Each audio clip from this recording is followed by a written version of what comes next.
Hey guys, welcome to Mic It Up. Today we're going to talk about both the benefits and the costs of innovation in the mattress industry. Stick around.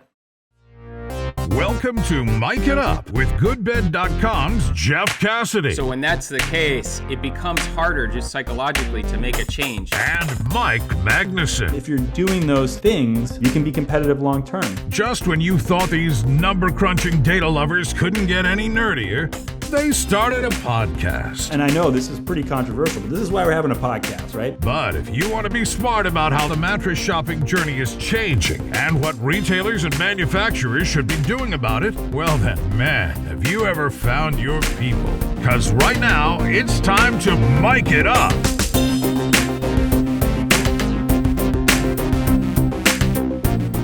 So basically this episode kind of this topic was triggered by the recent announcement that came from Spring Air about them kind of moving away from market calendar. Market product release schedule. Product release schedule, yeah. So their actual phrasing was that they're going to stop competing against themselves by introducing something new so quickly, which I found that particularly interesting because it harkened back to something I wondered about from my earliest days in the industry. I was struck by this, and one of the things that actually captured my attention on this particular front was I noticed very early on after we launched our Q&A forum that many people were coming to our site and asking the same question, which was, I have this mattress. How do I get the exact same same thing again? And I was like, wow, that's really interesting, because it was very quickly clear to me that in most cases the answer was, you're not going to get that. Not from this brand, and probably not from any brand, or at least it's going to be very hard for you to trace any kind of exact connection between what you have and what you can find now. So I started to wonder, why is that? And does that make sense? And the first question, why is that? That answer started to become pretty clear to pretty quickly when I started talking to people in the industry, that was something that existed, of course, because of the cycle of markets, Las Vegas market, High Point market. But it was also because the theory was that in an industry that it's really about manufacturers selling to retailers, and they're the customer. The retailer's the customer, not the consumer. The real priority was placed on how do we keep our customers excited about something new, about our products? How do we keep our retailers excited about our products? Mm-hmm. And how do we therefore keep them wanting to buy more from us? And that was really about coming up with something new to them. So our products needed to be freshened up in their eyes. And maybe to a degree, it was about keeping the RSAs of those retailers energized about the products that are on their floor. And so something new from those products got them just to be more excited as they talked about it to consumers, even though whether it was new to the consumer may or may not actually have mattered at all. Mm-hmm. But it mattered to the RSA, and that mattered in the broader scheme of things. So that became pretty clear to me that was the reason. But at the same time, I did kind of still wonder, is that right?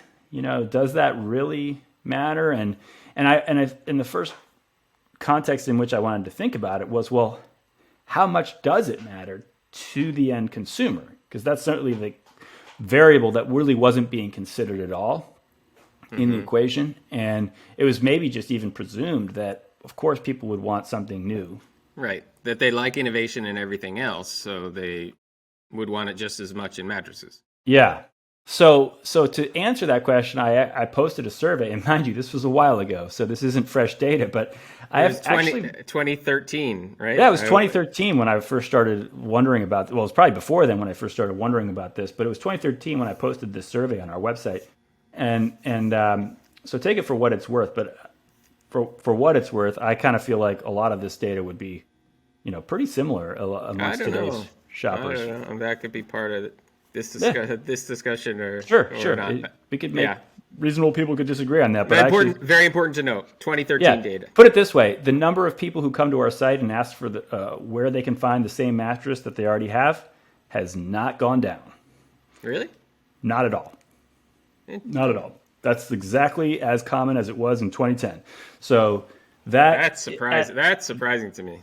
That, as a data point, suggests to me that the mindset of the consumer on this particular front has not changed a whole lot. That being said, there certainly is a lot more mattress advertising out there, so there would be maybe more people who are drawn into the idea of something new or better, or something that maybe innovation has taken place and that they might want to benefit from it. So, and in general, we become even more like technologically, like everything is more sort of shorter life cycles and more technological innovation. You know, with our iPhones, we replace them every 2 years because there's always something new. And there are more products that are like that in our lives today than there were 10 years ago. So on that respect, maybe the needle would have moved just generally a little bit in that direction. But nonetheless, I fundamentally believe that there are different types of products, and some types of products people are more apt to value innovation, and some they're less. And so one of the things I set out to answer in this survey was, which type of product is mattresses? Where does it fall in that?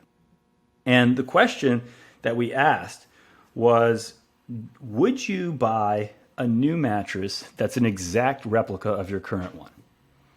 Because that, to me, got at the heart of the matter, which is, like, if you'd buy one that's an exact replica, well, then you clearly and presumably don't the one care you bought about was what the 10 latest years and old. greatest. Right. Yeah. Then you clearly don't care about, what's the latest and greatest. I mean, for example, if you ask that question with regards to your television, you know, you're in the market to replace a 10-year-old television, I don't think anybody would say, I'd buy the exact same replica.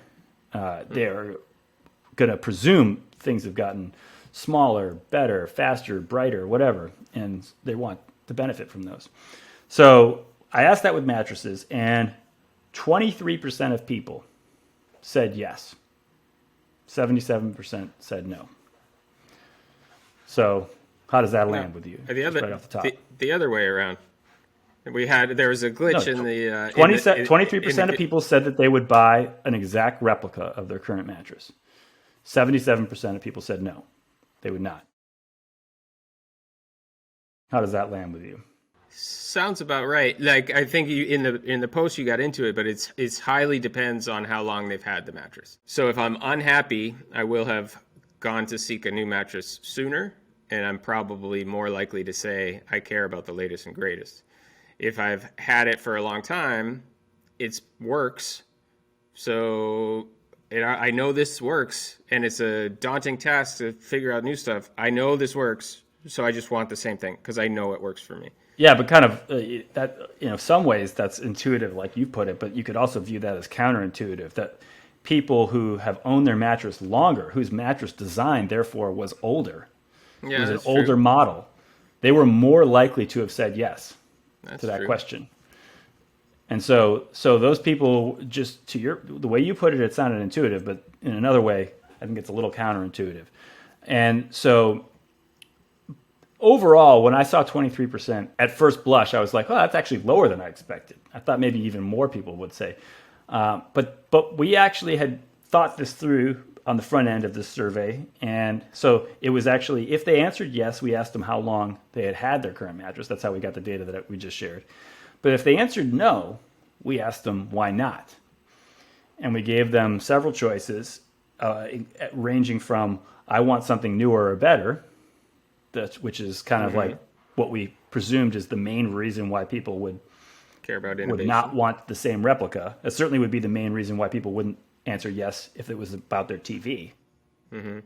But then we also said, well, what about my current mattress wasn't good for me, like meaning it wasn't a good match to start with, or my current mattress didn't last, like I don't want a replica of this one because this thing didn't hold up to my expectations. And then the other one is just, I want something different, like I want to change, which is kind of like just a different way of saying, maybe it wasn't right for me or something like that, I think. But maybe we allowed for like the possibility that maybe they just wanted some different features or something. I don't know. We just wanted to give like a different way to say that. But the bottom line was, the way that data came back, only of the 77% of people who said, no, I would not buy a replica, only 32% said it was because they want something newer or better. So in other words, only 1/4 of the people said it was because basically that they want the latest and greatest. That's the bottom line. Over 50%, like about 55%, said either their current mattress was never the right fit for them or it didn't last. So basically half of the original survey base of people said, I don't want another one of these because I wasn't satisfied with this product. To either because of its longevity or for whatever reason, right? And then the rest of the people, there's the people who said I want something different. That was the smallest. That was only 14% of the 77%. So it's hard to know what bucket to lump those with. But I think the bottom line is you had about 25% of people, just to speak in broad terms, who said, yeah, I would want a replica. About 25% of people said, no, I want the latest and greatest. And about 50% of people said, like, I don't want a replica, but it's not that I need the latest and greatest. I just didn't want this mattress. This one wasn't the right one for me.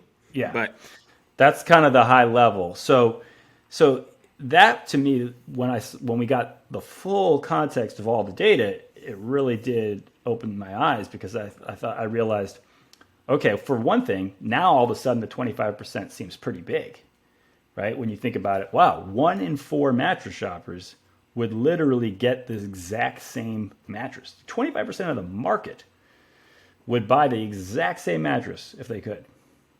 That's actually, when you think of it in that respect, it's pretty significant. Yeah. And only 25% really care about the latest and greatest. And so that got me thinking about, well, why don't people put more emphasis on innovation in this category? And what is it about different products that makes people kind of more or less apt to value the latest and greatest? And as I thought about that, I came up with 3 things. One was if the product has actively used features. So, for example, in the TV, a bigger screen, a clearer picture, those are good examples of actively used features. And maybe if it's a mountain bike, maybe there's more gears, or like the discs, the brakes, they work better, they're faster, whatever. Those are things that you're actively using, and you can appreciate those improvements all the more as a result. Does that make sense? If the innovation happens in one of those features that you use a lot. Yeah. Whereas mattress innovation doesn't tend to be as actively, it's like passively used by definition in most cases. There's a little bit of activate, like if you're consciously used, you mean, basically. I mean active versus passive. Like you're taking an action to use a feature versus you're just passively appreciating a feature. And so I think, generally speaking, the mattress features, with the exception of things like adjustability or whatever, like most features tend to be passively utilized. So people, I think, are just a little bit less apt to value innovation in those types of features. It's not to say they don't value it at all, but I just think on the margin, less. Another thing is features that have actively discernible performance benefits will be more valued. So like your golf club. More clearly trackable performance. Sure, clearly discernible maybe is a better way to put that. Yeah. So like your golf club, that like the driver that goes 20 yards further. Yeah, that's a good example. Yep. That's like, well, that's an innovation I could place concrete value on. Mm-hmm. It's much harder by contrast with a mattress to put a measurable, discernible improvement on something. I mean, we try to measure our sleep these days with these apps and stuff, but even with the benefit of those, it's very difficult to, in any reliable way, measure the improvement. And then, of course, the third reason why people would value the latest and greatest is like when there's fashion aspects. Okay, like clothes or anything that's just kind of gonna look dated. There's motivation for people to value the latest and greatest.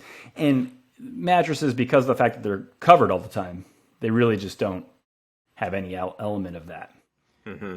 And so as I started to think about it, I was like, okay, so like what other products are kind of like mattresses in this way? You know, where they're like, there's a degree of personal fit to them, you know, just or personal preference, maybe maybe both, and maybe even like features, like which features I want, like, and they don't necessarily have those other elements. They don't have fashion. They don't have like discernible, measurable advantages, and they don't have actively used features. And the example I came up with, many people in the industry probably didn't like when I said this the first time, and probably won't like me saying it again. But the example I came up with was underwear. It's not unlike the way you buy underwear. And just hear me out on this example, because I'm not saying mattresses are underwear or anything like, but imagine. And I think you're talking more men's underwear, right? I'm talking 100% men's underwear. Yeah. Yeah, I'm not talking about lingerie. Right. Although Jeff wears lingerie, so we have to carve that out. I'm talking about the men's underwear that most men wear, not the type you wear. So I don't wear underwear. I don't know what you're TMI. talking about. TMI. Come on. All right. So what I mean is, like, just imagine the average man. You know, he's got like a certain type of boxer. Maybe he's a boxers guy. Maybe he's a briefs guy. Maybe he's a boxer briefs guy. Whatever it is, he's got the kind of underwear he's got. Imagine pre-internet days. Like, imagine you walk into, you know, a department store where you normally get your underwear, and they've just completely, 2 years have passed and they've completely changed all the underwear. Like, it's just like the underwear that you bought every time, no longer available. And you're like, hey, I'm just looking for like the 2-button Calvin Klein boxer briefs. And they're like, oh, no, we don't make those anymore. But they've got this new underwear. You're going to love it. It's totally different. And you're like back at square one trying to figure out now, like, which is the underwear that I want, which is like, that one's the one that worked for me. Like, it just did the job. Like, you'd be frustrated. You'd be super frustrated. And it would, by the way, it would be kind of foolish for the companies to do that, because there's so many people who would just be like, would have otherwise been a loyal customer for life, maybe, if they just could get the one that they know worked. And I think there's a large degree to which mattresses are like that. Like, they're trying to just do a job, right? Which is like, I just need to be able to sleep well on this thing. Right. And if I find, I mean, granted, our bodies change over time. So I'm aware of that. And I do recognize that the mattress that works for you in one decade of your life may or may not work for you in the next decade. Certainly may not work as well. But big picture, if your needs aren't going to change that much in most cases between mattresses. So on the margin, if you could find something that's pretty darn similar to something that you know worked, then for a lot of people, I think that's going to be all they really want or need. Yeah, few things that are critical in factoring into that. One is they have in their head that the process of finding a new one is daunting to them. The other is it's very expensive, so it's a big purchase. And the other is how important the performance is in terms of their sleep. So they know they need a good night's sleep. So this is critically important to their health and to their life. So it's really important, it's really expensive, and it's really daunting. So given those three things, if I already have a solution, I did the investment of time, of money 10 years ago, and it worked great, I'm very happy, it's just kind of worn out, I can skip all that risk if I just get the same thing. Like, I know exactly what I'm getting. Right. And I is a way of addressing that risk. I agree. All those things make you more risk prone. And then, being able to get the same thing reduces that risk. Agreed. But at the same time, if you're sleeping well, why do you need something different? Like, why? Like, even apart from how risk prone you are. That's a great point. I mean, so that's just, to me, that was like an interesting insight that I wanted to share with people. We put it on our blog. I don't even know how many people have seen that post over the years. When I saw this announcement from Spring Air, it made me think of that, because I've always felt that the industry places too much emphasis on regularly changing its product lines for the sake of it. What seemed like Right. to me just for the sake of it. Or just be out of some sense of obligation, like we have to Yes. do this. So even though Exactly. we don't have anything really new, but we got to do something. So let's figure Yeah. out how we can package up something. Yeah, to make it seem different and Yeah. new. But what I guess I wanted to talk about, and so there certainly are benefits, obviously. Like, so we talked about how there's 25% of people who do specifically want, or at least in 2013, who did specifically want the latest and greatest. And I can only imagine that number has crept up for reasons we described earlier. Right. Just as a society, I think we've become a little bit more inclined towards the latest and greatest, towards technological innovation and things like that. So, and given all the like new market entrants in the mattress category in the last Yeah, 7 years, and the extensive advertising. So yeah, I would get- think that that number has probably crept up. Do I think that number is 50%? No, I do not think that number is like. I would guess it's crept up, but not like radically changed hasn't the doubled. answer. Yeah. Yeah. So there are benefits to having the latest and greatest, but at the same time, I guess one of the things I wanted to point out, I feel like those benefits maybe are a little bit more obvious to people because that seems to have been the default MO of the industry to refresh the product lines so regularly. So those benefits must be, well, very obvious. What I wanted to point out more maybe in this episode was just some of the costs, which I thought again were signaled or referenced, if not directly then indirectly, in the announcement from Spring Air. The Spring Air quote, yeah, from Yeah, competing against ourselves was one of the ways they put it. But I mean, the concept of making your retailers change out their floor samples. I mean, you gotta all your marketing materials, all the marketing materials all have to change. Yeah, all the work that goes into the messaging, All the time of your reviews, people, the all reviews you've generated, and all that goodwill that you've generated in those previous products. You've got stock that gets stuck in a warehouse, and now it's like it essentially got to be clearance because it's no longer. Essentially it's a discontinued line. And people, by the way, they definitely care about like, wait. I mean, this is another common question we get. Wait, why was this discontinued? What's wrong with it? Something was wrong with it. Yeah, what's wrong with like I just bought this product and now I find out it's going to be discontinued. What's wrong with it? Did I buy something bad?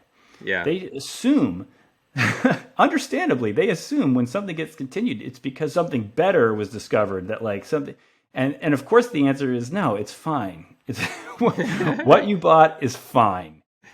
They're changing it for no. It didn't get recalled. It didn't get recalled. Yeah. It's so, but nonetheless, people, because of how things work in other categories, like that's their expectation. So that's a cost, right?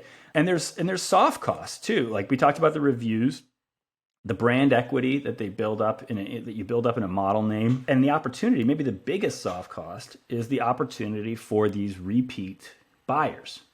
This 25% or so of the market that if you were to keep that product around for the duration of the time that they own it, and thus it's still around when they're ready to replace it, would be an easy repeat sale, one that would have like obvious loyalty, and you could actually have real customer retention essentially. Yeah, there was one other thing I was going to mention, which is the RSA training. So you talked about it earlier on in getting them enthusiastic and energized about something new.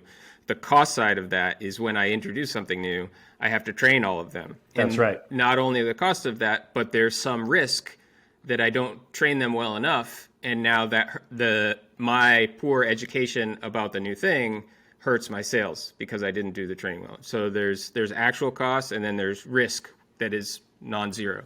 Yeah, exactly. So yeah, there's risks, there's hard costs, there's soft costs. There's a lot of costs. And so if you're thinking about product innovation and you're just thinking about it for innovation's sake, I just think it's worth really asking yourself the question of what are we getting out of this? And because of the fact that there is a lot on the other side of this equation cost-wise. The Spring Air announcement just got me. It was interesting because it felt like to me it fit into kind of a broader narrative of just like the entire industry recognizing the importance of the consumer. And I think like this is where the D2C brands and their success in marketing directly to the consumer really has kind of, the industry's learned from that, and we're seeing more and more decisions get made where there's recognition of opportunities or costs vis-a-vis the consumer being maybe those considerations maybe being placed at an increased level of importance relative to strictly looking at it through the lens of the retailer is my customer. Mm-hmm. We talk. I think we opened the episode talking about the cost of innovation for innovation's sake. Now that we're in the discussion, I don't think innovation is the right word. I think it's more what we're talking about is the cost of model changes or the cost of product line changes versus innovation. So that's a good point. When Spring Air is saying we're not going to compete with ourselves, they're not saying I'm going to innovate less. They're saying I'm just not going to change my lines until there's a meaningful reason to change my lines. So I think we should make that clear. Point. We're not talking about innovation, the desire and the actions to constantly be trying to improve. Like that has to happen. We're talking about line changes and line introductions. That's well, again, yeah, I think it is just, we're talking about when there is quote unquote innovation for innovation's sake, as opposed to real innovation. Yeah. Like when there's line changes being dressed up as innovation versus actual line changes driven by real innovation. Mm-hmm. That's maybe, yeah. But yeah, that's a really good point. We're totally pro innovation. Absolutely. Yeah.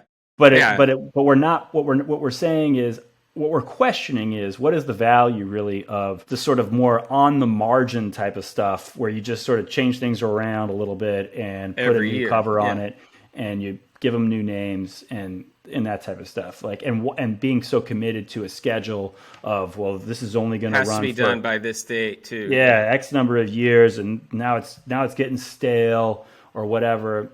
That type of mindset, I feel like I would sort of, it's not to say that it's wrong. I mean, there's a lot of people in this industry who know much more about the pros and cons of this than we do. But yeah. I'm just raising the question of whether, especially in this rapidly changing competitive environment, the benefits really do outweigh the costs. Right. Well, it's not just you raising that question, right? Spring Air taking that action. They're taking a stance on that question. Yeah. The other thing here is that obviously online has been stealing share, the online category, and to some extent, the traditional brands are obviously competing. They want to keep their share, grow their share. So another thing you have to take into account are the cost disadvantages, for traditional, or the cost advantages for online. So, for example, when I came into the industry and went to my first market, I was blown away. I was like, how can this be cost effective? Like, to not only the line changes, but to have the showroom space. The showroom space and all the beds that get shipped there. It was like mind-blowing. Yeah, it was mind-blowing. So that's just as one example of a cost that the online brands don't have. And those costs of implementing a change that we just talked about, of like your marketing team having to do the messaging, the training of the RSAs, the risk that introduces, all those costs of a line change that you have to trickle that change through the system. That online guys don't have to deal with that. They can make a product change. They just have to change the website. Right, and they're putting those same dollars towards building pull demand from the consumer instead. Yeah. So those costs, maybe not so efficient costs, it becomes more and more important to eliminate inefficient spending. And you could argue that, Beauty Rest's SSB pulling out of Vegas, you could argue that fits into the same trend too. I mean, who knows if that will stay?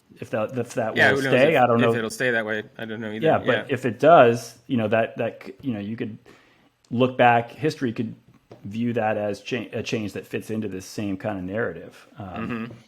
So we'll have to see. But nonetheless, we just thought this was an interesting topic. It raised some data. We had some data to bring to bear here that we thought was still relevant to share on this front. So we thought, why not do an episode on this? And we'll keep it. We'll probably cut it off there unless there's anything else we neglected to mention. I think we hit it. Yeah, this is another one where I'd love to get more perspectives from people, retailers especially, from their perspective. I would love that. I would love to hear from retailers on this as to did we hit on something here, because they're the voice that we got a lot of data from the consumer on this. Right. And generally speaking, on this particular point, that's where we're more informed. But we haven't spent a lot of time talking to retailers about this. Right. And so while we have a lot of things that we do have good data from retailers on, this isn't one of them. And so I'd love to hear from retailers, where did we miss the mark on this, or where did we hit the mark on this? And what's their point of view? So what's your point of view? So yeah, please let us know. Reach out to us in the comments on LinkedIn or wherever you discover this, on YouTube for that matter. We'd love to hear what your perspective is on the value of innovation and this distinction between kind of real innovation and kind of innovation for innovation's sake, or, product line changes just for the sake of it. So as always, though, we're going to wrap it up here. And as always, we thank you for listening, and we hope you like what you're hearing. If you do, please subscribe to the show and leave us a review. It's helpful for other people to discover the podcast. It takes 2 seconds. You can click a rating on Apple Podcasts if that's where you're listening, and it really does help other people. So in the meantime, I think that's it for us, and we're out.